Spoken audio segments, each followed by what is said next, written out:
आपकी स्वागत है आपकी इस YouTube channel enjoy your mathematics पर। तो ये पी वाई क्यू सीरीज का फोर्थ वाला वीडियो है। जो तीनों वीडियो मैंने डाला था आपने शायद देखे होंगे, अगर नहीं देखे होंगे तो जरूर देखना जाके, ठीक है। उसी में से आपका उसी टाइप का क्वेश्चन आने वाला है एग्जाम में, ठीक है। हर एक एग्जाम के लिए इम्पोर्टेंट है। तो ठीक है, चलिए आज स्टार्ट करते हैं। आज का पहला वाला क्वेश्चन आपके फेवरेट वाला जो टॉपिक है, इनवर्स ट्रिगोनोमेट्रिक फंक्शंस, जिसका जो टॉपिक इनवर्स ट्रिगोनोमेट्रिक फंक्शंस का जो एक मतलब मुख्य टॉपिक जो है वो आपका है प्रिंसिपल वैल्यू निकालना और जनरल सॉल्यूशन निकालना। उसी में से एक क्वेश्चन आया है आपका tan inverse minus root three. tan inverse minus root three का आपको बोला है find the principal value of, यहाँ पे इंग्लिश नहीं है मैं लिख देती हूँ, find the principal value of,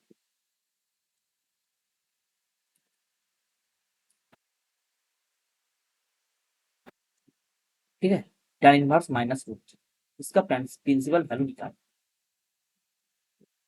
तो आपको पता होना चाहिए tan inverse minus root three का प्रिंसिपल वैल्यू लाई करता है कौन सी रेंज में, -π/2 से लेकर π/2 तक, जो ओपन इंटरवल में। तो आप इसे tan inverse minus root three जो है, अब इसको अल्फा मान सकते हैं, बिल्कुल मान सकते हैं। तो tan अल्फा इक्वल टू आपका क्या बनेगा, -√3, और रूट थ्री का वैल्यू मतलब tan π/, तो कौन सा π/3 मतलब 60 डिग्री। तो यहाँ पे tan alpha equal to tan of -π/3, alpha का वैल्यू क्या निकल गया, माइनस। तो ए आपका प्रिंसिपल वैल्यू है, क्यों, क्योंकि ए इस रीजन में पड़ता है। ऑप्शन नंबर डी आपका आंसर है, ठीक है। चलिए नेक्स्ट क्वेश्चन की तरफ चलते हैं, क्वेश्चन नंबर 44। तो ए बी ए मैट्रिक्स का सवाल है, डिटरमिनेंट का सवाल है। तो जहाँ पे आपको बोला है ए बी या स्क्वायर मैट्रिक्स ऑफ ऑर्डर ना 3/3, ठीक है। तो आपको बोला है डिटरमिनेंट, ये प्रीवियस में भी किए थे, प्रीवियस वाले वीडियो में है शायद, चेक कर लेना एक बार। इसका आंसर क्या होगा, जब के कांस्टेंट बाहर आएगा इसका पावर क्या बन जाएगा, ऑर्डर, मतलब 3 बन जाएगा, क्योंकि ऑर्डर तो आपका है ही आपका 3। तो मतलब ऑप्शन नंबर सी आपका आंसर सही है। क्वेश्चन नंबर 45 में चलता है। चलिए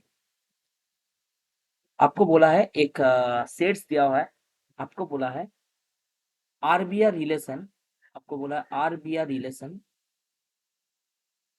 RBR relation on A, on the set A set के ऊपर आर एक रिलेशन है। वो रिलेशन कैसा है, ऐसा दिखना है, ए भी रिपीट है क्वेश्चन से, शायद मैं करवाया था आपको। और आर रिलेशन कैसा होगा, ये जो ऑप्शन दिया हुआ है पहला वाला ऑप्शन है आपका रिफ्लेक्सिव सिमेट्रिक, सही है, और आपका है ट्रांजिटिव, सही है। तो इस ऑप्शन में ए रिफ्लेक्सिव नहीं बनेगा, ए ट्रांजिटिव भी नहीं बनेगा, ये बनेगा क्या आपका सिमेट्रिक, ठीक है। क्योंकि आपको पता है रिफ्लेक्सिव होने में के लिए आपको क्या क्या रहना चाहिए, 1 1 रहना चाहिए, 2 2 रहना चाहिए, 3 3 रहना चाहिए सेट के अंदर। आपका सिमेट्रिक होने के लिए 1 1 है, तो 1 1 का उल्टा करोगे तो ए बी का मतलब बी ए करोगे तो 1 1 का उल्टा करोगे तो 1 1 रहेगा, 1 2 का उल्टा करोगे तो 2 1 रहेगा, वो है, और 2 1 का उल्टा करोगे तो 1 2 है, वो भी है। तो ये सिमेट्रिक बन गया। और ट्रांजिटिव के लिए आपका प्रॉपर्टीज क्या था, ए बी बी सी, ये दोनों अगर आर में है, बिलोंग्स टू आर, ठीक है, ये दोनों अगर आर में है तो इंप्लाई करेगा ए सी भी आर में रहना चाहिए। अगर नहीं है तो ट्रांजिटिव नहीं बनेगा। और एक पॉइंट था, ए बी अगर रहेगा और बी सी अगर नहीं रहता तो ए बी ट्रांजिटिव बनता है, ठीक है ना। तो ये तो फॉलो नहीं कर रहा, तो इसलिए ये ट्रांजिटिव नहीं होगा। क्यों फॉलो नहीं कर रहा, क्योंकि आप अगर 2 1 और 1 2 लेके देखोगे तो 2 1 है, 1 2 है, तो उसके लिए 2 2 आना चाहिए, 2 2 नहीं है, इसलिए नहीं होगा। क्वेश्चन नंबर 46, ये भी आपका रिपीट सवाल है। ए फंक्शन क्या बोला है आपका, f x x equal to 0 continuous है और 0 में कंटिन्यूअस है। फाइंड एफ ऑफ 0 निकाले, इसका वैल्यू कितना आएगा 1 है। मैं करवाया हूँ, आपके लिए होमवर्क देती हूँ, एक बार चेक कर लें। ठीक है, क्वेश्चन नंबर 46 का 47, ये बढ़िया सवाल है। 47 में आपको बोला है y equal to m x plus 1, ये जो स्ट्रेट लाइन है, ये स्ट्रेट लाइन क्या है, ए इस पैराबोला का 1,2 पॉइंट में आपका टेंजेंट। ठीक है, तो m का वैल्यू क्या होगा, पहले तो आप क्या करेंगे, tangent, equation of the tangent निकालो, equation of the tangent, equation of the tangent निकाले, किसका निकालो, y square equal to 4x का at 1,2, y square equal to, देखिए y square equal to 4x जो इक्वेशन होता है उसका टेंजेंट का इक्वेशन होता है y1 equal to 2a into x plus x, ऐसे ही होता है, क्योंकि हमने सीखा है वाई स्क्वायर अगर रहेगा तो उसको y1 लिखना पड़ेगा, और यहाँ पे 2x जो है 2x को हमने x प्लस x1 लिखते हैं, और 2x चला जाएगा तो 2a रहेगा, तो 2a रह जाता है, तो उसका इक्वेशन ऐसा बनता है। तो यहाँ पे क्या बनेगा टेंजेंट का इक्वेशन, y1 आपका y1 का पॉइंट कौन सा है 2 है, और 2a, यहाँ पे a का वैल्यू 1 है ना, और x प्लस x1 मतलब आपका 1, 2 को कैंसिल कर दिए, 2 को कैंसिल कर दिया तो आपका बन गया क्या y equal to x plus. Okay, तो a बन गया आपका क्या टेंजेंट का इक्वेशन। आप इसको इसके साथ कंपेयर करोगे तो a तो आपका स्लोप है, तो इसमें स्लोप का वैल्यू m का वैल्यू कितना आया आपका 1 आया, तो आपका स्लोप कैसा बन गया, ऑप्शन नंबर आपका ये तरीका है। अब अगर ज्यादातर बच्चे क्या करेंगे, आप इसको डेरिवेटिव करोगे, डेरिवेटिव करके आप 1,2 पॉइंट में स्लोप निकालोगे, वो भी कर सकते हो। ठीक है, वो भी कर सकते हो, तो चल हो जाएगा। ठीक है, अब वो प्रोसेस आपको ठीक लगे तो कर सकते हो, बन जाएगा, जरूर बनेगा। Question number 48, question number 48, question number 48 में आपको बोला है ए और बी जो है, ए और बी जो है क्या है, इंडिपेंडेंट। इंडिपेंडेंट का मतलब समझते हो क्या होता है इंडिपेंडेंट का मतलब, अगर आप इसका इंटरसेक्शन करोगे तो ऐसा, ये तो पार्ट है इंडिपेंडेंट इवेंट का, जहाँ पे कंडीशनल नहीं आता है वहां पे इंडिपेंडेंट आता है। तो इसमें आपको पी ऑफ ए दिया है, पी ऑफ ए इंटरसेक्शन भी दिया है, आपको पी ऑफ बी का वैल्यू निकाल, तो निकाले P of A intersection B का, तो फॉर्मूला हमने लिख दिए। तो P of A intersection B का वैल्यू आपका 4/9 है, और पी ऑफ ए का वैल्यू है आपका 3/5, और पी ऑफ बी काटा पीटी कर लो, और क्या यहाँ पे क्या बन गया 5 × 4 20 बनेगा, और 27 बनेगा। कौन सा ऑप्शन आ रहा, ऑप्शन डी है। ठीक है, ऑप्शन नंबर डी बन गया आपका आंसर। क्वेश्चन नंबर हुआ 40। नेक्स्ट क्वेश्चन की तरफ चलते हैं। क्वेश्चन नंबर 40 ना, इसका इंग्लिश दिया हुआ है आपका, एक फेयर डाइस है, ठीक है, जिसको आपने एक बार थ्रो किया, आपको बोला है number obtain random variable x है, तो then the value of mean of x. देखिए जो एक्स आएगा, एक्स क्या होता है, एक्स होता है आपका रैंडम वेरिएबल, रैंडम वेरिएबल में स्पेक्ट्रम पॉइंट आता है, स्पेक्ट्रम पॉइंट क्या क्या निकलेगा, आप 1 हो सकता है, क्योंकि 1 वाला फेस आ सकता है, 2 वाला फेस आ सकता है, 3 वाला फेस आ सकता है, 4 वाला फेस आ सकता है, 5 वाला फेस आ सकता है, 6 वाला फेस आ सकता है। हर एक स्पेक्ट्रम पॉइंट का प्रोबेबिलिटी क्या निकलेगा,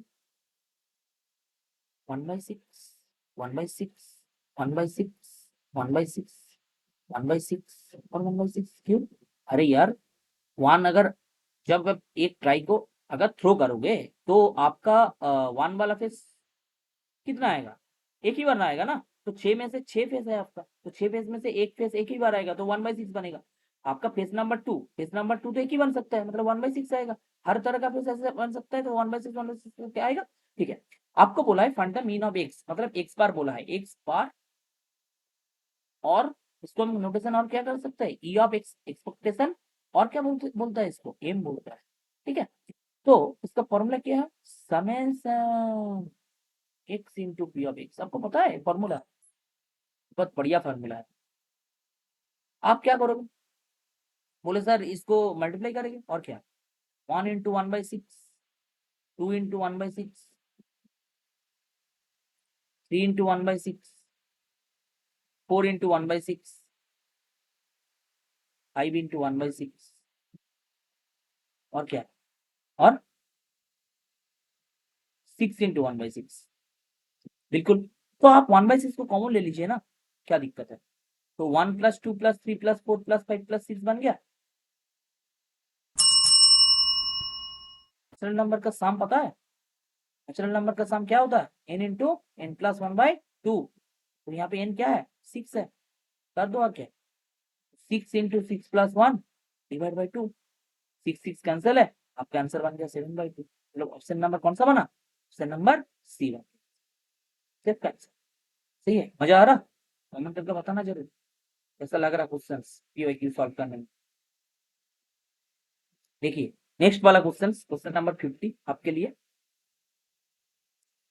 तो आपको बोला है एक से एक रैंडम वेरिएबल है, प्रोबेबिलिटी डिस्ट्रीब्यूशन फंक्शंस। आपको पीडीएफ के बारे में पता है, पीडीएफ क्या होता है, तो है सर ए एक प्रोबेबिलिटी डिस्ट्रीब्यूशन फंक्शंस है, जिस फंक्शंस का रूल्स, एक रूल्स होता है इसका, समेशन इफेक्ट्स जो आएगा हमेशा के लिए 1 बनेगा, और जो इफेक्ट्स हमने वो ग्रेटर इक्वल टू 0।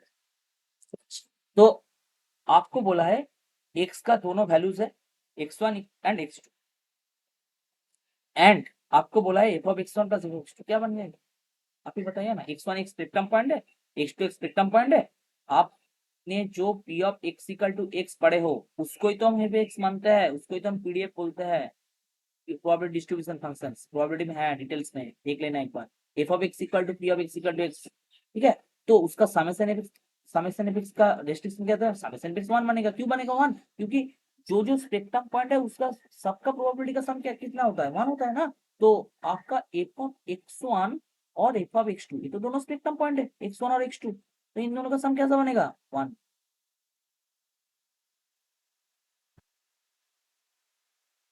क्या बन गया, नंबर डी बन गया। मजा आ रहा,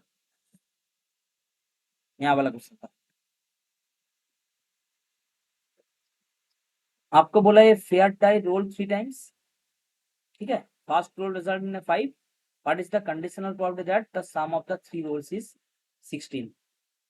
करना जरूर, ये होमवर्क में डालता हूँ, ये आपके लिए एक हिंट देता हूँ।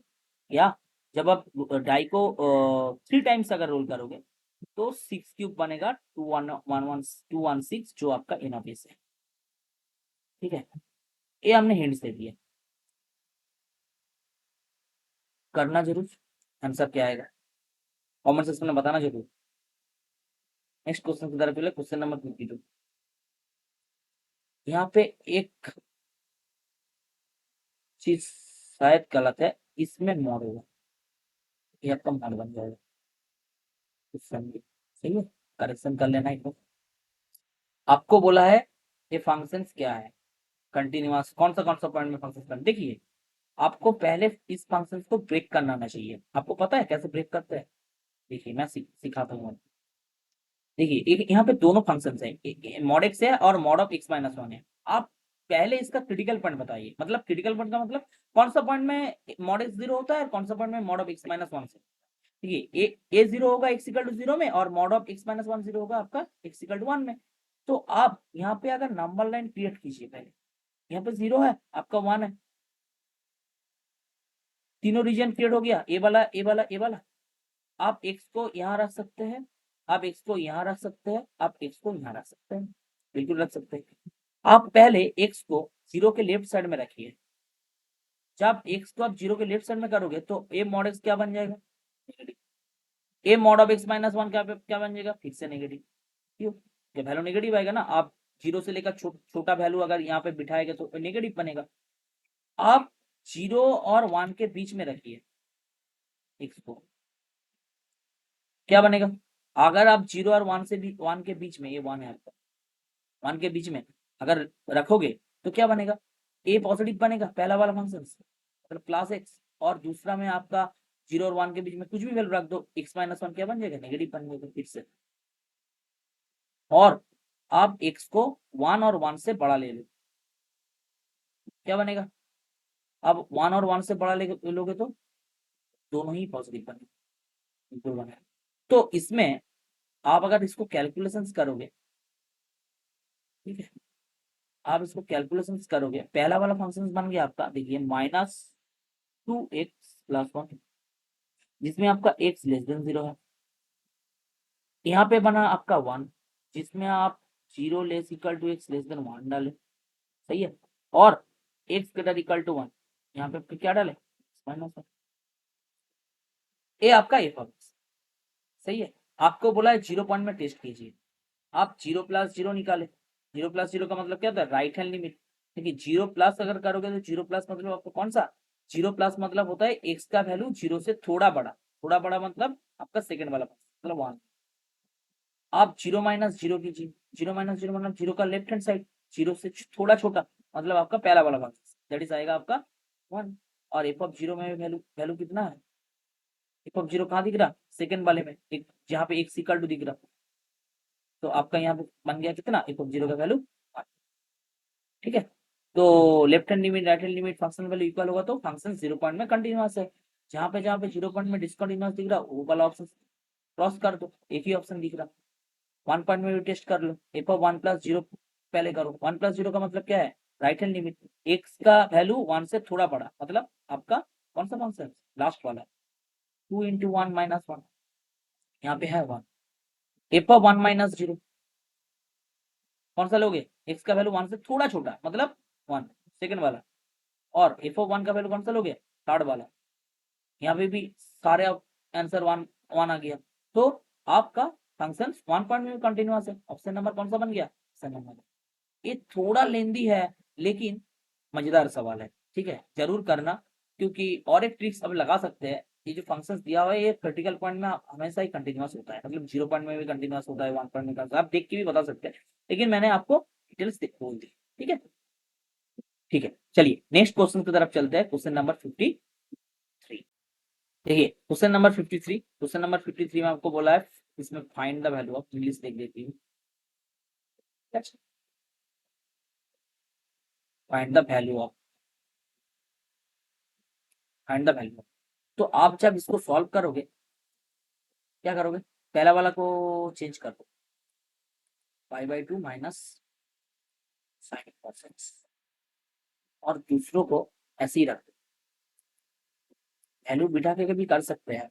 sin 90 - थीटा मतलब कितना होता है, ये 90 है, ये 90 है और ये थीटा है, sin 90 - थीटा क्या बना, cos आपका बना थीटा, मतलब cos sin इनवर्स x बना ना,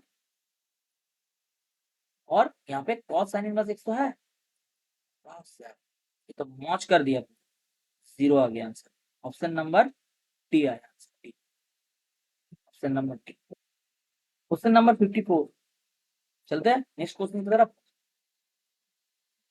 if the inverse of a matrix A exist then the value of determinant A inverse, क्या बोला है, फॉर्मूला है ना, डिटरमिनेंट ए इनवर्स का वैल्यू क्या होता है, 1/8, सिंपल आएगा। 55, अरे ये तो रिपीट आ गया, एक से आपके लिए है, मैं आंसर बता देती हूँ, ऑप्शन नंबर बी है। क्वेश्चन नंबर 56, ये आपका लास्ट क्वेश्चन है आज का जो सीरीज हो रहा है, इसका लास्ट क्वेश्चन आज है। बढ़िया सवाल आपको बोला है, पहले भी अगर ऐसा सवाल मिलता तो अच्छा होता, ठीक है कोई बात नहीं। आपको बोला है एक R is a set of real numbers है, the relation R on a set A is defined as R A, B such that A minus B less than 3 and A, B belongs to R, then the relation R is, क्या बनेगा relation, English भी दिख रहा बंगाली भी दिख रहा। देखिए आप अगर यहाँ पे रिफ्लेक्सिव में आएंगे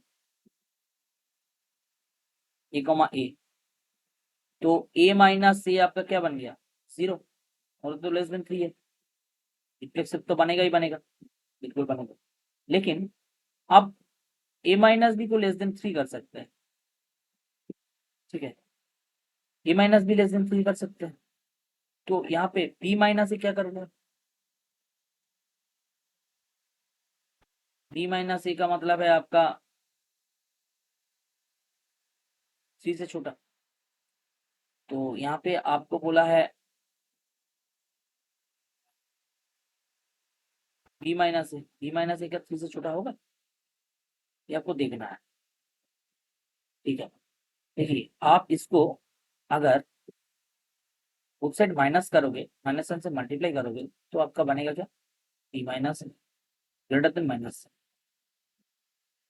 आपका ए तो B minus A minus two से बड़ा हो गया, ठीक है ना, B minus A minus two से बड़ा है, तो आप यहाँ से कि बोल सकता है बी माइनस ए लेस देन थ्री होगा, नहीं होगा ना। तो इसमें आपका क्या नहीं बनेगा, सिमेट्रिक नहीं बनेगा। सिमेट्रिक अगर नहीं बनेगा तो इक्विवेलेंस नहीं बनेगा, बिल्कुल नहीं बनेगा। तो आपका इन ट्रांजिटिव चेक करने की कोई जरूरत नहीं, नंबर सी आपका आंसर। ठीक है, ये आपका हुआ आज का लास्ट क्वेश्चन था, ये पीवाई की सीरीज का फोर्थ वाला वीडियो था। ठीक है, और एक शायद आप लास्ट लास्ट कुछ ही सवाल आपके पास है बाकी है, ठीक है, वो मैं करवाऊंगा, तो एक ही वीडियो और आएगा, ठीक है, पीवाईक्यू का, तो आपका पीवाईक्यू खत्म हो जाएगा इसी वीक में। तो वीडियो कैसी लगी लाइक करना, शेयर करना और सब्सक्राइब कर लेना चैनल को। अगर नोटिफिकेशन नहीं मिलते तो नोटिफिकेशन जल्दी मिल जाएगा आपका, वीडियो जब आएगा आपका चैनल पर। ठीक है, थैंक यू, आपका दिन शुभ रहे।